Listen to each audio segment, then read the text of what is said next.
Meet the world's oldest man, born in 1896 and still going on. Celino is 121, according to his Chilean ID card. That makes him 4 years older than the Guinness-listed oldest person.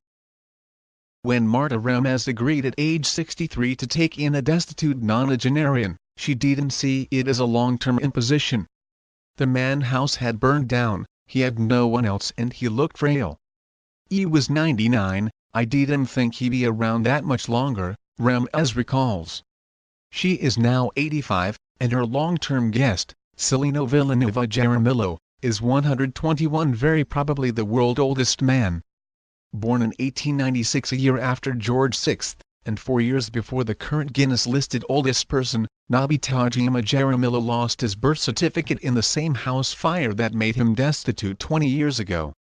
But the birth date on his Chilean identity card is 1896, and no one in Chile up to the President and Justice Minister who personally delivered his renewed ID card in 2016, doubts his longevity. Hacking our records, Celino Villanueva Jaramillo was effectively born on July 25, 1896, and he's still alive, said Jacqueline Salinas, one of the heads of the Demographic Department at Chile Office of Statistics. Jaramillo was born in the town of Arbueno, around 30 miles south of the regional capital of Valdivia. It was the year of the first modern Olympics, when Utah became the 45th U.S. state, Victoria became Britain's longest reigning monarch, and Ford produced its first motor vehicle. Exact details about his youth are now hard to ascertain as communication with him is limited. All that known for certain is that he always found employment as an agricultural laborer, and for the past 30 years or so of his working life for a landowner called Ambrosio Toledo. When Jaramillo turned 80, Don Ambrosio wished him well, patted him on the back and informed him he was being replaced by a younger field hand, and please could he vacate the estate house where he was living. The farmer had been paying Jaramillo contributions, so at least he had a small pension to live on. He moved into the nearby coastal village of Mahu, renting the ill-fated and run-down shack with a dirt floor and a fireplace in the middle, over which he would hang his fish to smoke. It was a loose ember from the fire that set the house alight. The local kids, now long grown up, remember him as an elf-like figure, due to his diminutive stature, always walking around the village with a sack slung over his shoulders. He supplemented his meager pension growing vegetables and selling the surplus to the local shops. After the accident that destroyed his home and belongings and almost took his life, he suffered slight burns and smoke inhalation. Ramez took him in.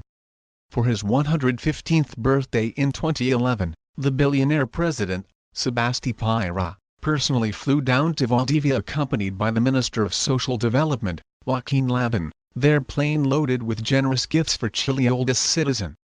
"It good to talk if you getting older and fearing the worst." Lavín presented Jaramillo with a certificate verifying the government recognition of his age, and told him he was a shining example of health and vitality to follow for all citizens and of the government commitment to Chile's seniors. Piñera presented him with a set of earphones, 2 crutches and a small wood-burning stove. Sadly, no offer was made for the provision of specialist geriatric care to Chile and possibly the world's oldest living inhabitant, which in the coming years would have proved a much kinder gift. Meru and Marta Ramez, with Jaramillo. Photograph, Piotr Kozak for The Guardian. But in Chile such attention is the reserve of private healthcare patients, and Jaramillo, who is poor, is reliant on the inferior public system. A visit to hospital earlier this year because of pneumonia did not go well. Ramez says he has not been the same since. Now almost 90% blind due to his operable cataracts, 85% deaf and toothless since nobody remembers when, it is difficult to understand what he says, although the family that cares for him certainly do. During a visit by The Guardian, Jaramillo sat at table gumming his way through some bread and cheese. Conversation was stilted due to his hearing difficulties. He cannot walk without a helping hand, but occasionally breaks into chat, recalling how his arm was broken as a baby by an ant and how the chief of the Mapuche tribe had many women. "Hi, didn't you take one?" asks Ramez. Jaramillo does not reply.